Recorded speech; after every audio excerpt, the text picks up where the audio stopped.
Very, very excited today. It is Sunday, April 26th. We are getting ready to have our first ever host special guest Saturday wine event coming up this coming Saturday on May 2nd. Chris and Amy and I are going to be welcoming a guy who has become a friend over the years. We were huge fans of his wines, and then we met him, and then we had dinner with him in Lyon, and the relationship has kind of blossomed, and they are among our favorite wines in the Rhone Valley. Man's name is Xavier Girard.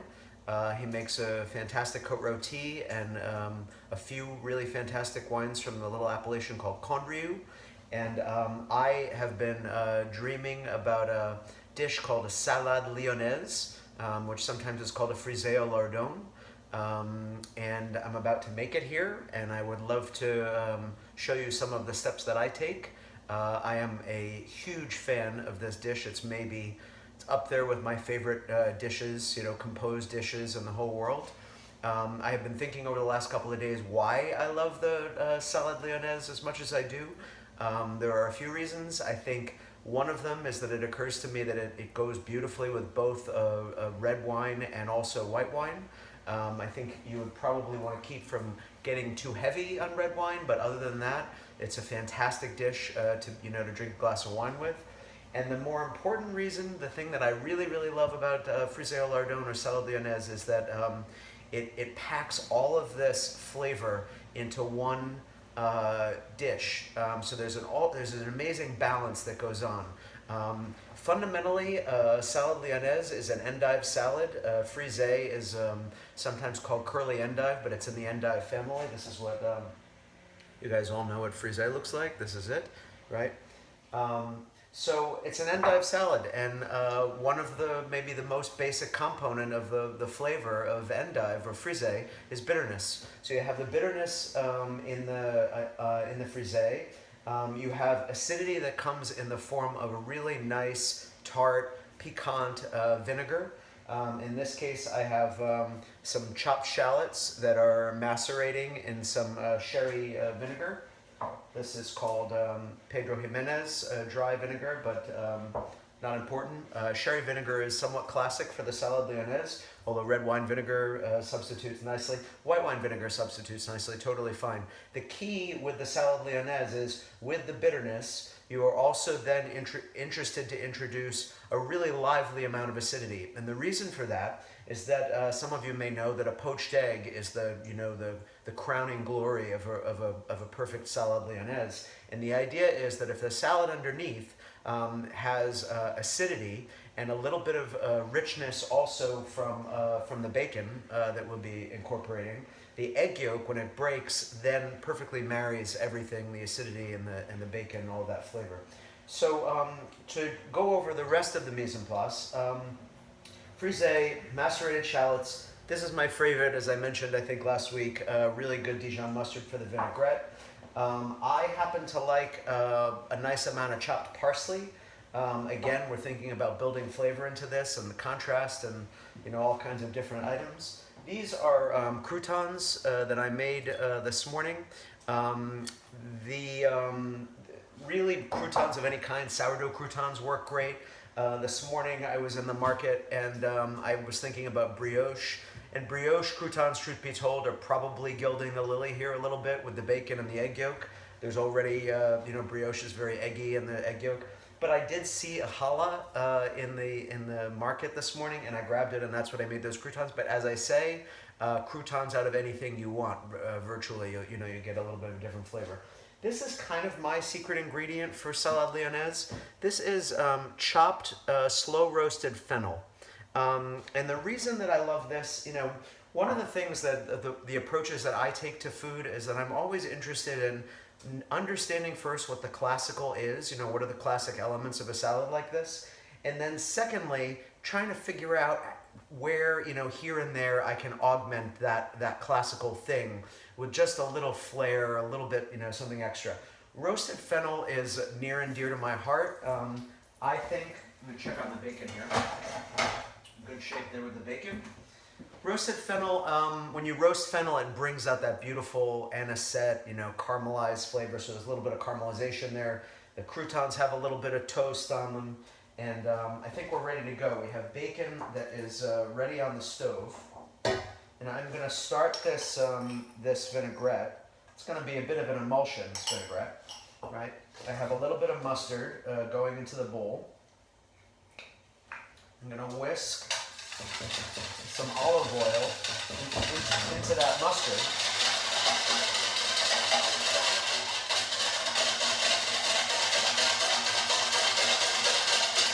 So we have a nice emulsion in there. And then, this is another little trick with a salad lyonnaise. A tablespoon or even 2 of bacon fat. Spreads out the flavor throughout the salad.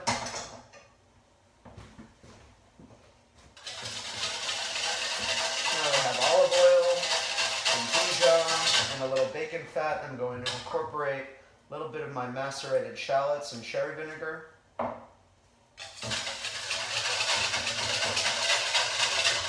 Toss this with a little salt.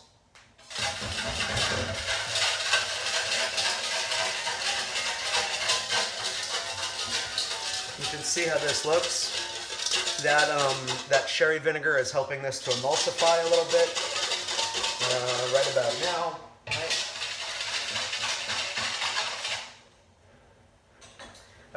There are a couple of tricks I want to mention here. One trick with bacon that works particularly well. In order to not burn the bacon, you want to get it sort of exactly as you want it and render some of that fat. Use water. It's something that that professional kitchens implement all the time. They put a whole bunch of bacon in a pan and a whole bunch of water. And what the water does is, as it simmers, it renders some of the fat without actually burning any of the meat. So that's a neat little trick. I have on the stove here about, a quart and a half of simmering water that is super, super acidulated.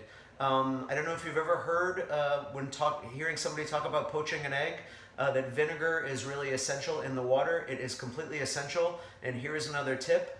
You need more than a little bit of vinegar. So for instance, if you have a quart and a half of water in a pot like that, I would say as much as, something approaching maybe 4 or 5 tablespoons of vinegar, nicely acidulated. You'll taste the vinegar a tiny bit in the egg, but this is on top of a salad, so this is not a place to skimp on the vinegar. So this is going, and we'll get ready for my egg. And now I'm going to assemble this salad, and I'm going to start with a couple of nice handfuls of frisee. This is chopped so that it's roughly bite-sized. I'm a believer in making salads that you don't really want to be hacking at something with a knife and fork. I'm going to add some of my coarsely chopped parsley, give it some nice color and more flavor. Some of this beautiful roasted fennel. I'm going to toss this before I do anything else. And the reason for that is I don't really want to toss the croutons so heavily in the salad because it'll break them up a little bit. I like a good amount of fresh black pepper. Okay, and then we're going to be ready to taste this. Taste it for seasoning, taste it for dressing. Really, really piquant. You want all that acidity. And then at the end, I'm going to drop this bacon. I'm going to show you the next trick about poaching an egg right now.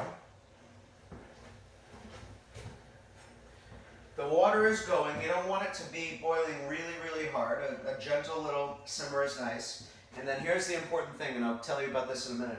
You take a spoon into the water, and you move it briskly in the water. And what that does is it creates a little whirlpool. So you'll see that there's a little bit of a vortex in the center of the bowl.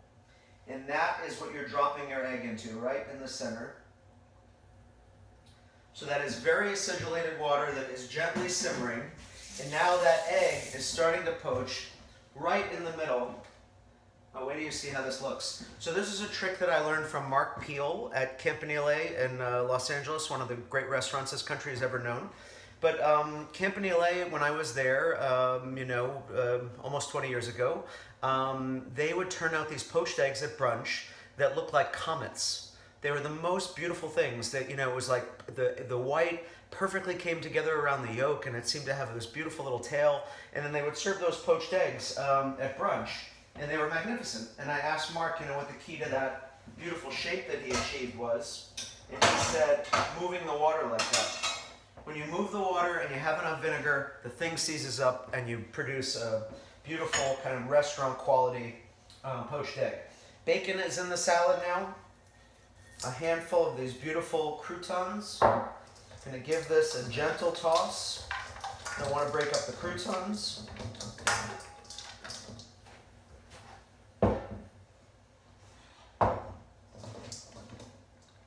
Beautiful Sarah Karsten bowl.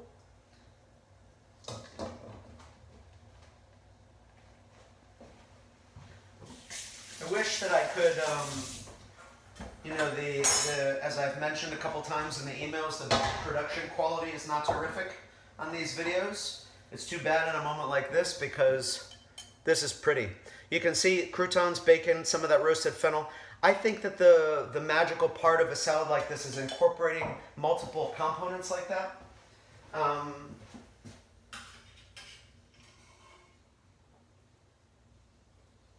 Poached egg needs one more minute, I think. We are so much looking forward to this on Saturday, and I hope that you'll join us. It's going to be really a great celebration to have Xavier joining us. It's going to be 3 o'clock in the morning, his time, in France. Okay, now our poached egg is set. You can see it actually does have a little tail on it. I'm going to drop that right in the middle of this. A little bit of black pepper over the egg. Maybe a touch of olive oil over the egg. A tiny pinch of salt. And there it is. That is a classic, slightly classic with a little roasted fennel, some chopped parsley, some challah croutons, Salade Lyonnaise in anticipation of our time with Xavier Girard and hopefully you coming up next Saturday night. SaturdayWine.com. Thank you so much. Have a great day. Bye.